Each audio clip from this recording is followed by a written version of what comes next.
about the border between the Kurdistan region and ISIS. It's quite important. And it's 1,000, I think I'm right, precise, it's 1,015 kilometers between Kurdistan and ISIS. That's about 650 miles.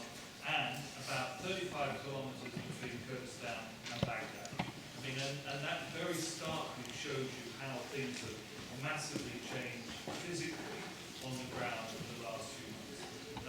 We're nearing the end of what I would describe as this intellectual smorgasbord of opinions and views. We have, in fact, 3 more speakers left, and then it's your turn to ask questions and make comments. So, our next speaker is Bill Park, who's Senior Lecturer, Defence Studies Department, King's College London. Please. I don't have 4 minutes. Okay. I'm not a politician, I'm an analyst. And what I'm going to say is, I hope analytical, but some of you might regard it primarily as pessimistic or realistic, or you need to judge. First of all, ISIS, what is it that we are confronting? I think we need to be very careful when we think about ISIS and talk easily about military defeat. ISIS is a number of things. It's a set of ideas that reflect radicalization, especially of Sunni Islam in the outer world. Even if ISIS was to go away, the radicalization will not go away.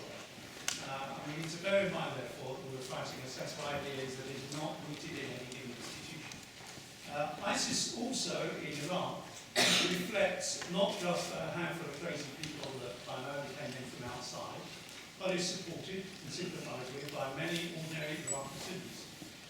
Ordinary inverted commas, perhaps, but leaders, artists, generals, and so on and so forth. We need to be very careful when we fight ISIS in Iraq, that we are not simply fighting the Sunnis that we fought when we fought Saddam Hussein, and creating the same kind of negative reaction towards Western intervention. Also, ISIS is flexible. It isn't like a Soviet division, it's just going to sit in the desert and wait to be bombed. They can change their theatre of operations, they can change the way they fight. There's already indications that there is all sorts of terrorism in Kirkuk, for example. So it isn't that they're going to present nice easy targets for bombing raids that the US and otherwise reported. I think we need to think about that. Baghdad as well, we've already heard some comments about Baghdad. I think forming a government is not the same thing as forming a government of national unity that creates a more inclusive Iraq. We've already heard that the Kurds have demands. They're not going to settle for less than what they've got. They will want some of the issues that have not been addressed by Maliki for many years addressed. And that could be a stumbling block for forming an inclusive government. Ditto the Sunnis.